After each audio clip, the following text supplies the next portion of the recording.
This panel is advocating for FOSS inside companies, and we had a similar panel on this last year, and it's all about companies that have formal organizations and policies around both inbound open source and outbound open source. And it's really fascinating to see how, when maybe we started this dev room, or perhaps a few years before that, this hadn't really become a standard practice. And now companies are really embracing that, both from a organizational, maybe legal, defensive point of view, but also from a proactive outreach point of view, and wanting to connect with and wanting to contribute to communities, and want to make an impact, and wanting to get their name out as a good community citizen. So we're really lucky to have a suite of fabulous panelists to talk about this. I'm going to let each of them introduce themselves for a couple of minutes and talk briefly about the issues that they're facing and things that are important to them, and then we'll be able to dig into these issues in more detail. So I will start off with Charles. Okay, well, thank you for that intro. My name's Charles Eckel. I work at Cisco. Within Cisco, we have something called our DevNet team, our developer network. I'm part of that team. I'm one of the developer advocates in that team. So, my job is really to help developers outside of Cisco understand our products, how they can use APIs that they have, how they can build on top of them, integrate with them. What better way to do that than by having things open? Open APIs is a good thing. Open source code is even better. A lot of what I try to do is make it easier for people to create and open source, and then for people to find what I would call sample code, really. We do a lot with big open source projects, but another thing is if you just want some sample code that shows how to use an API, how to do an integration between component A and component B, if you can open source that and make it available for people to use, for me that's a great way to enable developers. And so a lot of the things that concern me are kind of around that goal. Thanks, Charles. I'm Nitya Ruff, and I run the open source program office at Comcast. We're based in Philadelphia, and we are a company that's at the intersection of media and technology. So we do internet services, cable TV services, content creation through NBC, Universal, DreamWorks, etc. So Comcast, traditionally has been a company that acquired proprietary software and purchased products from vendors. And then around the 2000 timeframe, we started consuming more and more open source because open source was so helpful. It helped us create our own solutions, get to market faster, be more innovative, etc. And then we realized that it's very important and good hygiene to start contributing back to open source, whether it was upstreaming or creating our own original products like content distribution networks, etc.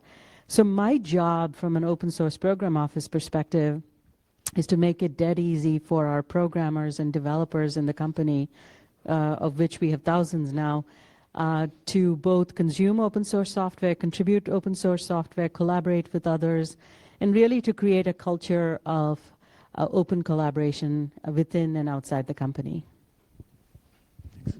Hey, I'm Jeff McCaffer. I work at Microsoft and I run the open source program there. As you probably have noticed, Microsoft's been going through quite a bit of change with respect to our open source engagement. And it's only in the last sort of 3 or 4 years that we started a formal programs office. It's been really very exciting, pretty scary at times. And our biggest challenge, I think, really is culture. We've got a company that's full of really, really bright people who've been spending decades writing code that wasn't open source and, in fact, was often quite opposite. And so changing that business culture, changing the way we do things, the policies and the processes. When I started, each person who wanted to use some open source, they had to answer 25 skill testing questions. And if they got one of them wrong, they were gone. So, and now we've gotten down to some really high automation rates, and some of the tooling discussion earlier that went on was right dead on point. We really want to do open source. We really want to do it well. And so we've been trying to do that across consumption, releasing, contributing back and supporting projects. And that's really what my team does, is try to help drive that throughout the company. My name is Dwayne O'Brien. I run the open source program at Indeed.com, the job site. And by the time you got to the end of the list here, I started off thinking I had maybe a unique take, but it's not all that different. What I didn't hear any of us talk about is companies really excited to release their own open source projects. A lot of the talk has been focused on getting employees involved and participating in the communities around the software that we consume and that they're interested in. And that's where I focus a lot of the work that I do there. So how do we get developers both reaching for open source first as an instinctive reaction when they want to implement something, but also making sure that they're participating in the communities around the software that we use, not just contributing code back, but just being involved with the communities in a broader sense. It's pretty much what turns it for me. I do. I'm going to switch to the other mic in just a second, but I have sort of a hidden agenda, so it'll make sense in a second. There's Mr. Guest. Well, I wanted to follow up with that, Dwayne, because it makes me think of a great question. So that's why I wanted to grab the mic. I want to ask everybody to answer this question. All of you mentioned, to some degree, this business of contributing back, the acknowledgement of the role that open source is playing in your companies. Let me challenge you. Let me ask you, how do you know when you're successful? What does it mean to be a good citizen? How do you measure it? Okay. Yeah, just so, and just let you know, we didn't get a chance to talk about any of these questions beforehand, so we're all going to be thinking off the top of our head here. For me, I think success comes from having, enabling the developers within my company to do their job and to do it well. And what I mean by that is, if you go back, I don't know, maybe 10 years ago, it was pretty hard to just release some software, just to put some software in the hands of your potential customer and user base. So everyone went through the processes that Cisco put in place to put software out. There was an ability to open source something, but the ability to just to get any kind of software out, a product, whether it's open source or closed source, is a pretty difficult process, pretty arduous process. And then with things like GitHub coming around, it's so easy now, even accidentally, to share code. And so what I'm seeing is more and more people are putting code out there on GitHub, whether they're supposed to or not, whether they understand what a license is or not, whether they really think through what they're doing. So a big part of what I'm trying to do is not stop them, but just to try to have a conversation with them, to educate them about, do you realize if you don't put a license, you're not really doing someone a favor, you're actually hurting them, because now they have no license to use your stuff. And to a lot of people, that's just comes as a surprise. So helping people do what they want to do, but still do it the right way, right? To be a good open source kind of contributor and, as Dwayne was saying, a member of a community, and not just, be throwing a bunch of stuff out there. So a lot of what I'm doing is just trying to have that happen. It is difficult to measure, but I think just by looking at the amount of code that's out there and talking to our developer community and see, are they able to find what they need? That's how I'm kind of, measuring it. That's good. Tom, I think it's going to be an ongoing journey, so it's going to be hard to know when we've reached it. One of my, things on my table is a simple button, like the kind you get at stores.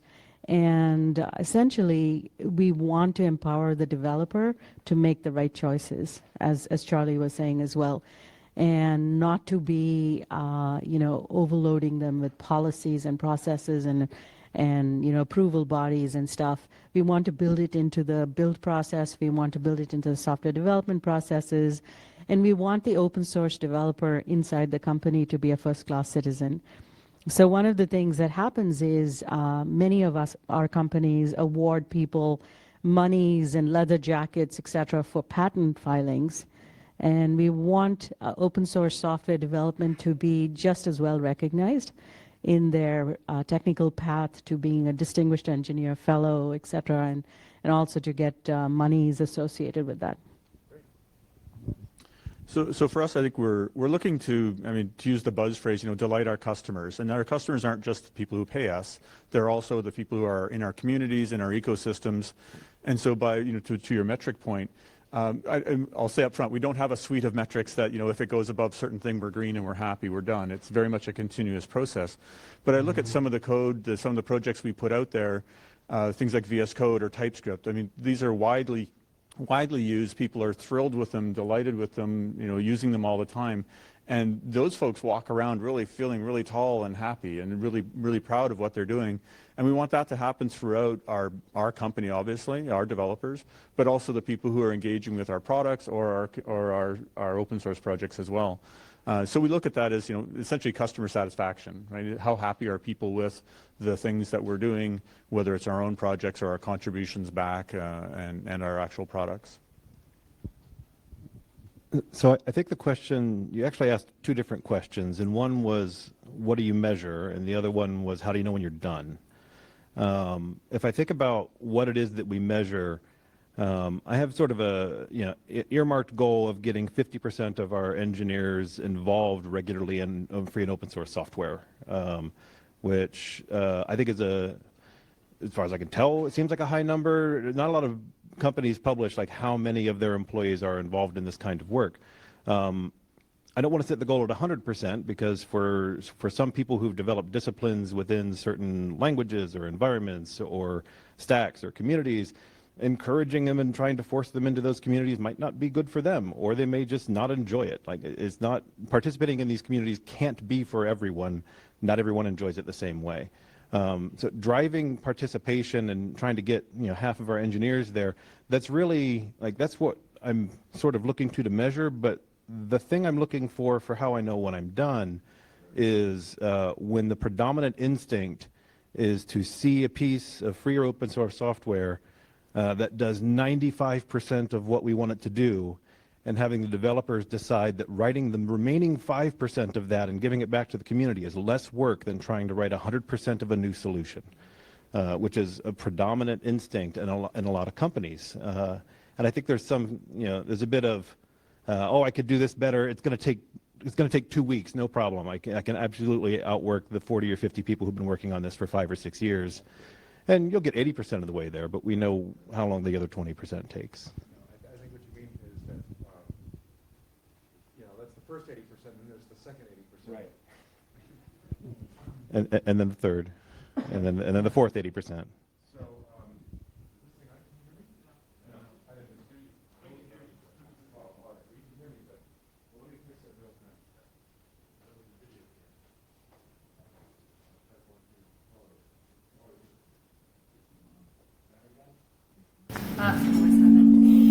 there. Yeah, I think it was muted. That's why it was unmuted. User error. Some people call that error 39. So I have a question as a developer.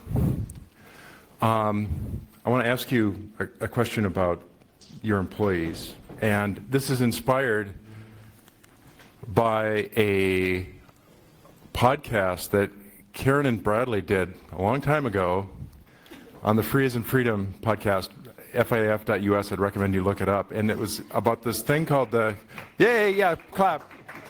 It's the Contract Patch Project. And the idea, if you hadn't heard of it, was that when you join a company as a new employee, that's the moment when you have the opportunity, you have the most power in negotiating the terms of your employee contract. And if you're an open source software developer, one of the discussions that you have an opportunity to have with your employer is, can I keep copyright in the projects that I'm actively contributing to or that I will contribute to? Obviously, I would license the work, or maybe not obviously, but you could have the employee license the work back to the company. as a variation from the default work for hire situation. And I think it's tough for all employees when you're excited about a new job to enter into a discussion about terms of an employment contract, because frankly it's scary, and on the other side of the table are the lawyers or your manager, potential manager.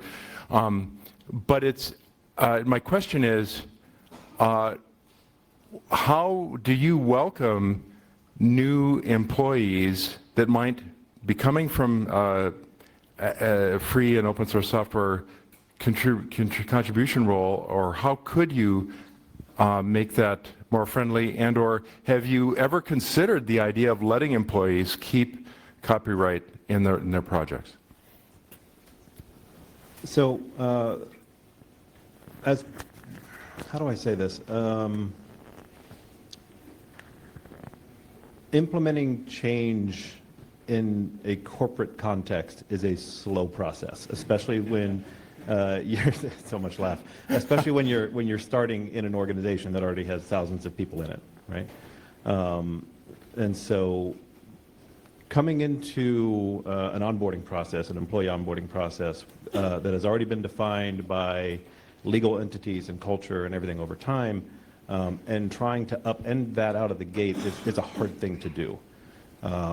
So I see it as, you know, a long game, and sometimes it's a game of inches. Like, let's get the open source guidance in front of people as part of the onboarding.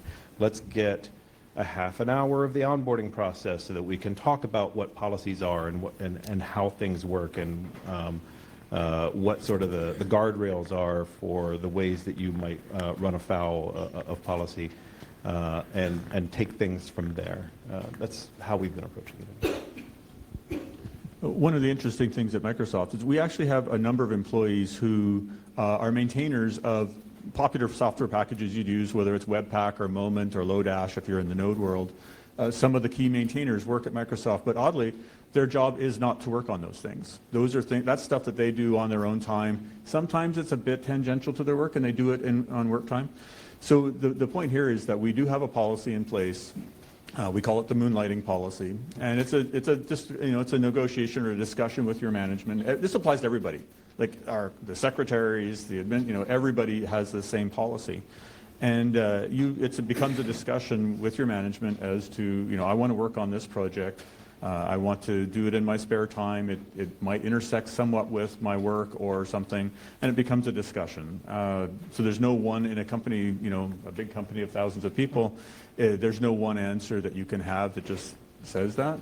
But I think we've got it's suitably vague, which can be frustrating, but it's also flexible enough to handle a bunch of different cases.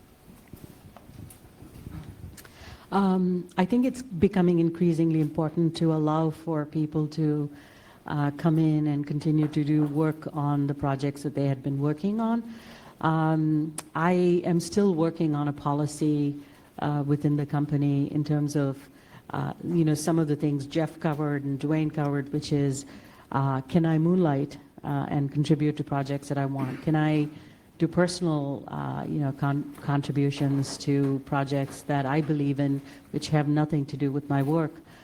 Can I bring my copyrights over, right, and continue to maintain those copyrights, etc.? I know some folks who've been in open source for a very long time, like GitHub, have kind of created some very progressive policies, but we came into this just very recently, so we're still working through, how to address this issue and do it fairly. Yeah, so let's see. At Cisco, the default policy is anything you do on company time or with company resources gets the company, copyright. For most people, that's not really a problem. It's still relatively easy to open source something. It just has that copyright.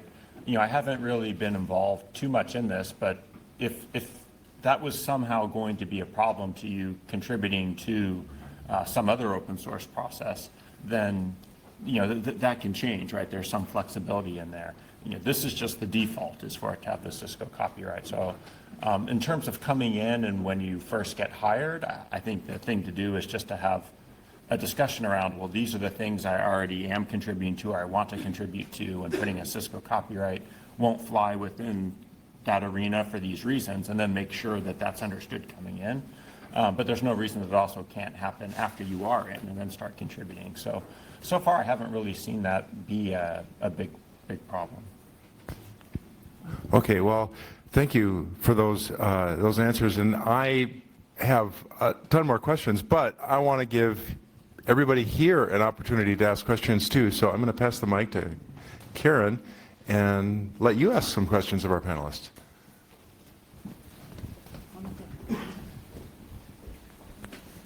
Also, if anybody lost a thing of pencil leads for mechanical pencil, they're down here.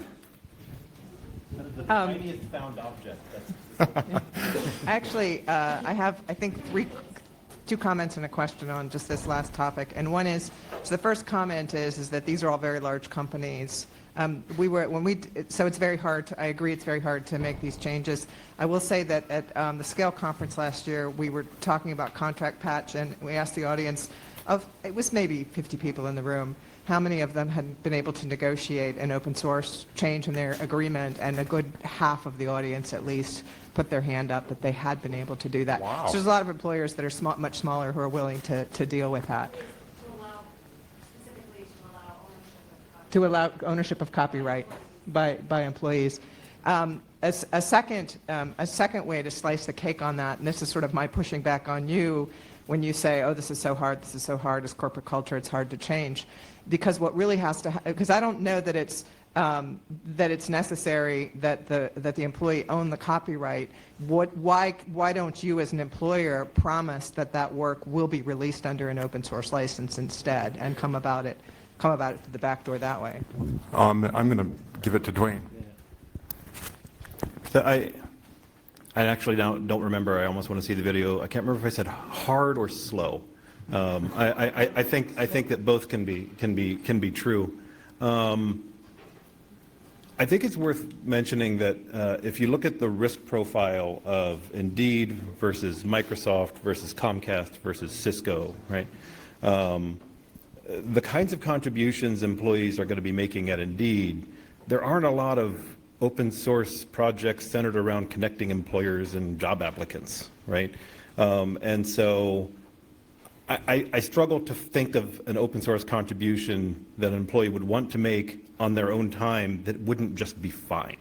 And so we may be a little cavalier with policy, but I think it's because our risk profile is fairly low compared to shipping set-top boxes or routers with embedded Linux in them, or everything possible that you can try to ship, right? Good idea or bad. And so it's very hard to give a one answer for everyone kind of thing. As far as can we commit to the employees that the open source work that they do or modifications to free and open source software that they do, they can give back to the community, and we'll give them back to the community. We haven't made a formal promise to that, but that's generally been our policy.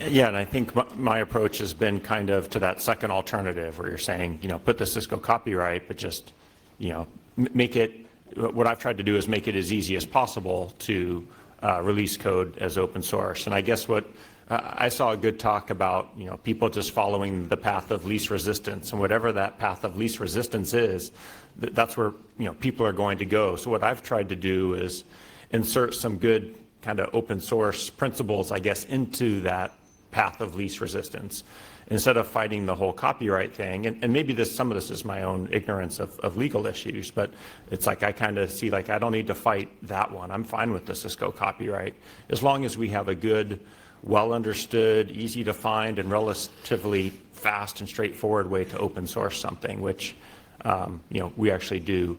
And that to me seems to be an okay solution.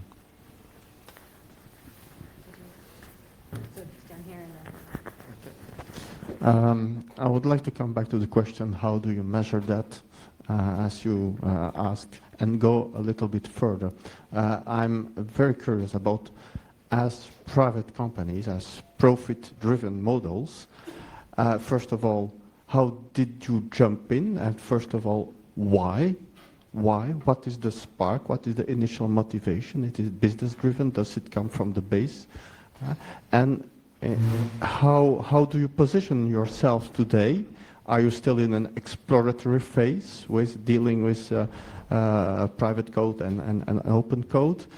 And if you are even more mature, do you put in place, or do you plan to put in place a kind of governance framework to manage what do we do as private owned code and what do we do with open code, and how do we decide with what rules to have a full blended business model?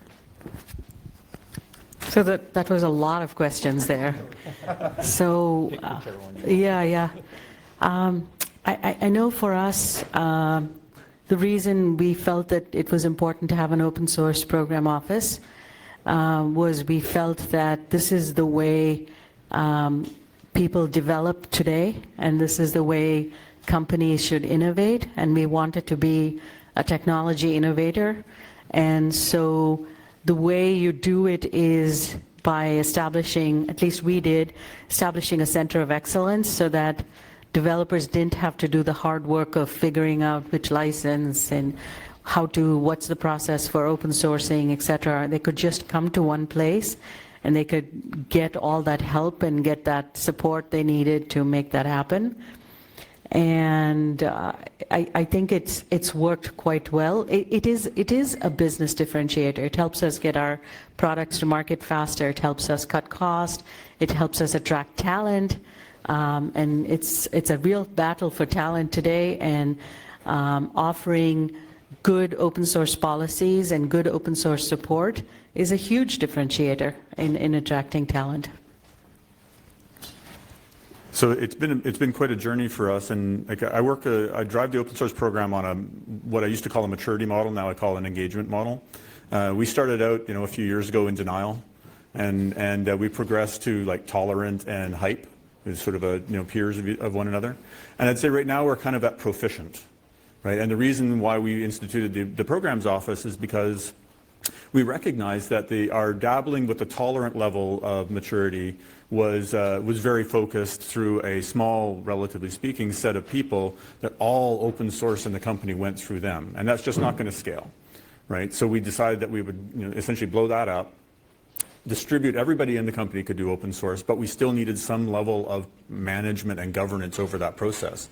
That was what was going to get us to proficient across the company. And frankly, we've been at 3 years now trying to get proficient. And I would say we're getting there, like we're pretty close. It's still, we've got some parts of the company that are amazing, like their mastery, and they're really doing well on the engagement scale. But the bulk of the company is getting to proficient. And it's really a lot of the things, Nithya, that you mentioned that motivated us to do this. But the recognition that the phrase I like to use, it came from somebody in the company that I don't remember, and I won't quote their name, but it's basically, it's not enough to aspire to be world class when everybody else starts there, right? And we used to write software by just starting with, okay, I think we're going to have a database system. So you crack open your laptop, new file, write a database system. That was the Microsoft way of writing code, previously. But that clearly doesn't work when you can go out there and get, MongoDB, Postgres, with all these other open source databases that everybody else just starts with. And if you make your own, then you don't get to engage with all that ecosystem that's around all of those other ones. And the last 5%, why are we doing, we need 5% different than what they've already got. Why are we doing that? So the recognition at a core business level that it doesn't make sense to be building all of our own stuff when we can engage with people in the community, help them, help us, accelerate the industry as a whole, and really deliver the value that our customers want. They don't care whether we've got some cool new database under the cover or yet another UI framework. They care that they can write their Word documents or run Excel or run on Azure or whatever, like our products. So we can really drive where we differentiate, where we provide the value, but build on and with software from others. There was a question over here.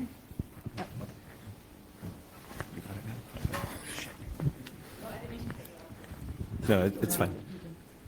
Were you done? Yeah.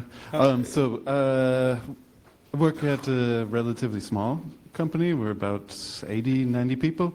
And we just started a open source working group that I guess I'm kind of driving. And so I'd love some tips on like what to do, what to drive. I guess one area is we have a lot of libraries for the Golang that we have, and they are central to our business, but don't really contain any business logic to them. But how do you, the community is not going to be like, oh wow, that's exactly the library I've been looking for. Is that something that we still push out? You know, try to hit that 50% of our developers pushing to open source. Like, where do we go there? And if you want to touch on helping to choose licensing, I think we're going the path of least resistance with the MIT. Like, yeah, okay, that doesn't matter. We'll just throw it out there. But any input would be great. So I'll take the second one first in the legal room and say I'm not your lawyer, and I'm not a lawyer. Seek legal counsel when it comes to choosing your license or something from someone more informed. There's plenty of them in the room here, and believe me, you could talk for the rest of the remaining 2 days to them about only that. As far as, you know, you've got a bunch of Go libraries that crucial to your business, no critical business logic, and maybe the community doesn't want them. My philosophy tends to be that if there's not someone else who wants to be a contributor to the code, it's likely that you're just polluting the stream with code that nobody wants, right? There might be other reasons to push code out there. You know, it might be academically interesting or something like that. But really, if nobody else wants it, you could put it out, but then we already have a discoverability problem when it comes to finding software. And so do that judiciously.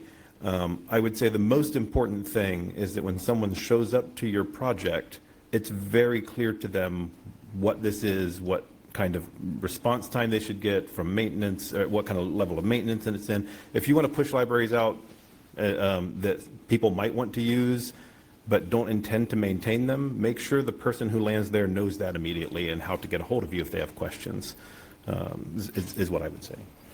And they all have. Thank you, please. So I would go down roughly what you were saying, but I'd also think look internally and see if you can make an open source-ish inner source culture inside the company. So you don't have to actually open source it. You can, you're a small company, but still you can have people who are working in different parts of the company collaborating on those libraries and working together and sharing ideas. I differ a little bit on what Dwayne said in that, yeah, you can pollute the stream, but don't presume that you're not special. I'm sorry, you're not, right? And so don't presume that there isn't somebody else out there who might want to be doing. They might just take your stuff and run with it, and that's cool. You know, that's fine, because you might find somebody else's stuff and you'll be able to use it, or they might come and contribute. So making the clarity, absolutely. That's one of the discoverability problem that we have right now is horrible. And you show up to a project, you don't know whether it's dead, whether it's alive, what's going on, and that's a really big problem. So definitely go down that path. But I try to default to open, but clarity, right? You need to be clear about what it is you're doing, but I would go for open first. So I'm addressing a different one, which is congratulations on starting an open source working group. I think in a small company, that's the way to go, with lots of volunteers and lots of little time. And as you scale, you'll probably create more of a dedicated one. And if you're looking for more resources on how to create an open source program office, there's a group called the To-Do Group, TODO group.com, right? Or .org, sorry, which has a lot of case studies and journals and resources on how to start your own program office.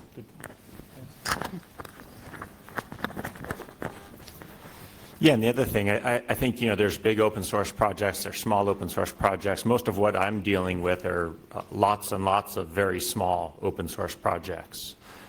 Just some sample code around how to use an API or something like that. So then in having that discussion of, well, should we open source it or not? I mean, yeah, we don't want to throw a bunch of junk out there that's not being maintained. But so I think the thing to do is make sure that of course the README has to be good and describe how to use the software. But whether it's in the README or in a contributing file, you know, we make sure we put something about what are our goals with this? Are we trying to start a community around it? Are we welcoming contributions? Or is the engineer who built it just like, hey, I want people to see an example, but you know, I don't really want bug fixes or extensions. Just if this helps you copy, start using it, fine. If it doesn't, you know, so just put that disclaimer out there too of what are your intentions. And oftentimes that will influence your license choice too, I think, right? Depending on what you want the longevity and the kind of give back sort of model of this to be. So there's a lot of old, mature code out there down in the guts of software infrastructure that doesn't have a lot of maintainers, and I'm wondering if your companies have been thinking about how to contribute to the maintenance of some of that really vital code. You know, some of the security problems that the internet has run into have been really caused by just not enough maintenance on that stuff. Can you guys talk a little about that? Yeah, I can talk a little bit. I mean, I know there have been some community efforts to try to address that, like, you know, within the Linux Foundation, there's, I forget what it is, but the core infrastructure, thank you. So one thing is contributing with money towards that initiative. The other way is also by contributing with developers in some cases. Oftentimes the money at a large company is easier to do. So I think start with that, but you know, if there's a skill set or personal interest or whatever within the company, that's also, you know, very welcome. So, you know, both ways. And I agree, it's something we need to take care of and address. I mean, Charlie is exactly right. It's easier to contribute to an effort, a centralized effort like that, which then looks at the underfunded or under-resourced but critical components like OpenSSL, I think, was one of them, and then, you know, make sure that they are well taken care of. It's harder, though, to justify putting developers, like Charlie was saying, on projects that we may not consume. As businesses, sometimes we tend to be very focused on working with communities that we actually use or somehow, you know, help us. And so it's harder to justify communities which we don't use, except through a core infrastructure initiative, maybe. Sorry. Yeah, sustainability and survivability, durability of projects is actually a really big problem, and we've been looking at, you know, we do a lot of the same things, core infrastructure and that sort of thing that have been discussed previously, but we're trying to look at models for, you know, how would we actually do this on a more widespread basis. You know, waiting until there's heartbleed and then everybody jumping in and trying to, you know, get the two Steves to fix everything. That's okay, but that's a retroactive. We're trying to look more proactive as how can we manage to avoid these problems. But it turns out to be a really hard topic. And if you have any ideas, like, you know, come down and find me later, because I'm really trying to figure this out. Throwing money at the problem is not always workable. It turns out that not everybody just wants money to fix bugs or something, right? They want to do their thing. And so it is a challenge, and I don't know how to solve it. I would love your help in figuring out how to solve it, because we actually really do want to solve it. So. I was going to say, I have ideas and come to my talk, and then you said, but money is sometimes not the solution. I said, well, I still have ideas, but maybe come to my talk. And at the risk of being pluggish, I have a talk tomorrow I'd like you to come to, or I can talk to you about it afterwards. The drive for wider contribution that we've been taking on has largely been focused, the next place to focus is making sure that we're contributing into the things that we depend on as a company. The problem is when you do everything, you depend on everything, right? And if we look at the inventory of libraries and software that is deployed across Indeed Stack, there's a lot of everything in there. My hope is that as our tooling continues to evolve, I can get some insights into where we have contribution activity, where our larger dependencies are, and make sure that if there's a mismatch between those two, we are working to highlight the projects where it makes sense for us to be contributing more, and drive programs internally to encourage contribution in those areas. We haven't done a lot of that focused on project need externally. We have done a lot of driving for, if you want to get involved for the first time, if you've never made an open source contribution and you want to get started, here are some things we know that we use that are welcoming to newcomers, and here are some other projects that are just generally welcoming to newcomers to get people onboarded into the process. So something that I observe usually about large companies is that they start to engage in free and open source software for their own products, either because they want the community or the ecosystem that they are building to thrive, like more developers use it, or they want actually the code contributions back from the developers. So there are two perfectly fine reasons, but also like to the benefit of the company. Mm-hmm.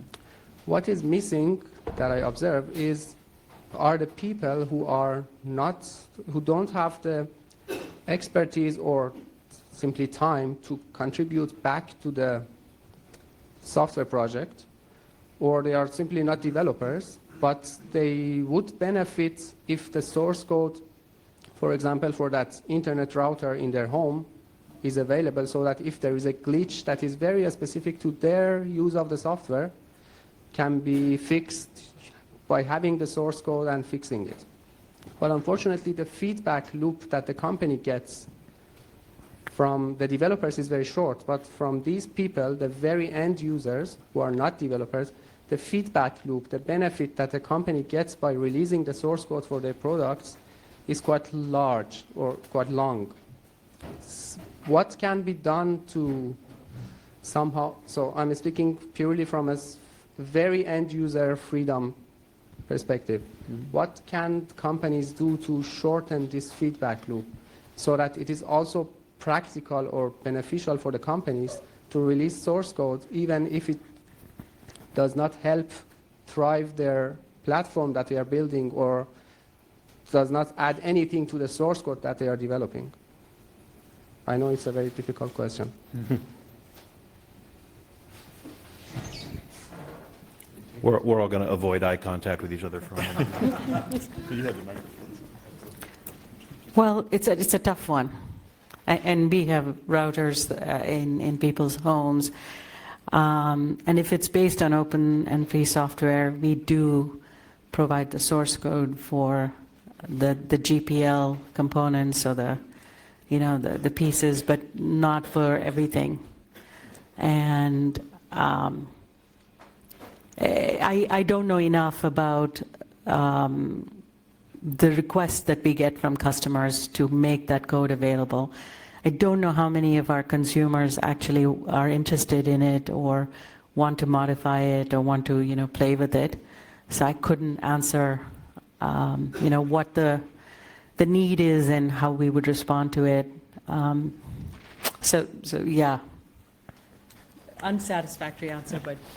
Yeah, I'm not sure I understand your question. Are you saying there's, say, a product or a service that is 80% of it's open source code and 20% of it's not, and how do we get that other 20% to be open source? Or how to empower the very end user to fix the problem, and by fixing that problem, it would not benefit your company, but it will solve their problem. Nevertheless, like there is the installation script or the whatever is missing from that thing. I guess I have a hard time envisioning that, because to me, I mean, customer satisfaction is kind of the number one success of the product.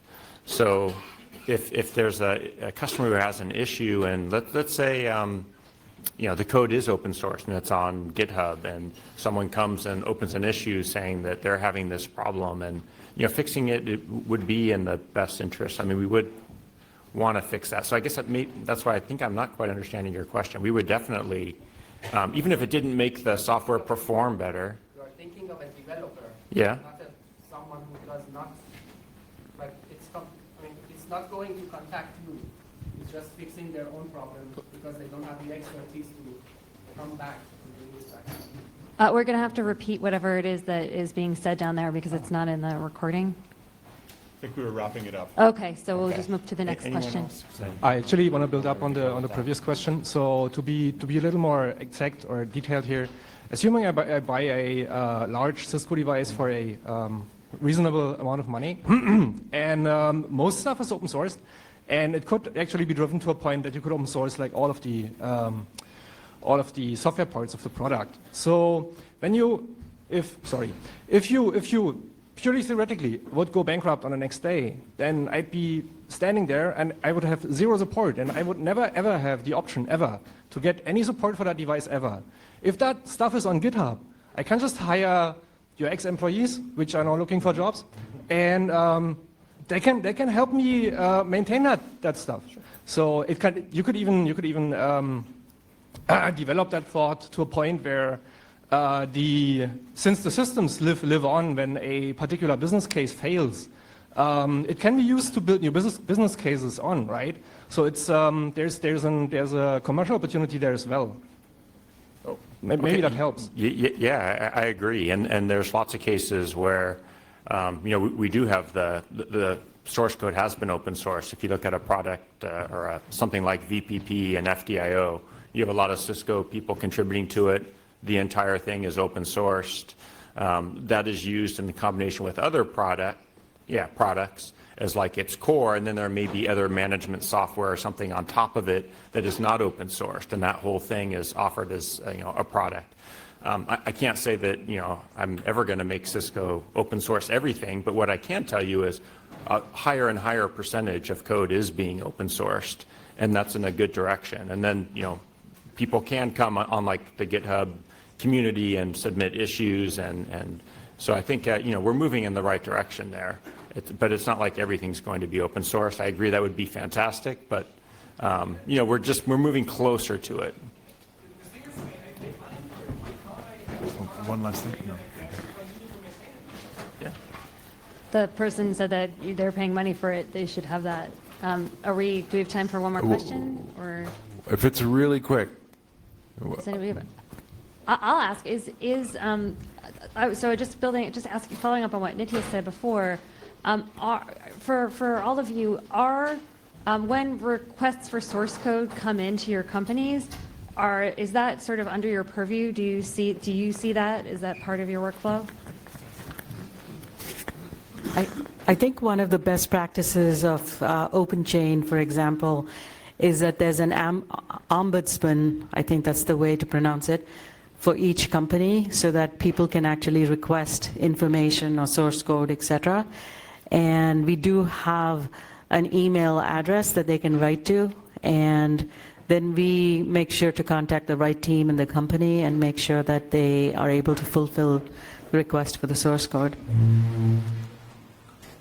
Yeah, absolutely. That's one of the key roles under the model of we're doing governance and compliance with the licenses. So certainly when people request, if we maintain a site, thirdpartycode.microsoft.com. You can go there, find any of our products, and try to download it. Find the copyleft code that's involved and download it there. If for some reason it's not there, there's a link and you can click it and send us an email, and then my team gets that and we go and figure out why it's not there.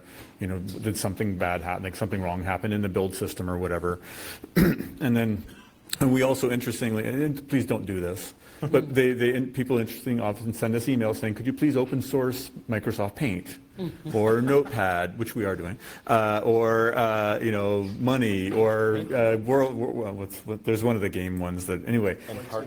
And we try to. We go and actually, often just for fun, because, well, it's not just for fun. For interest's sake, we go and ask the teams. We try to track down the teams and ask them, what do you think?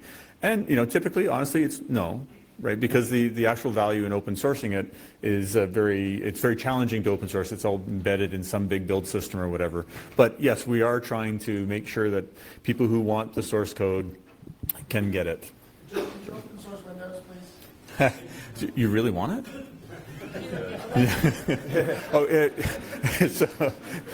Bradley asked if we could open source Windows, and I asked if you really wanted it. So fair enough. Well, we've come to the end of our time, and I just want to enthusiastically thank Dwayne, Jeff, Nitya, and Jeff for coming to talk to us.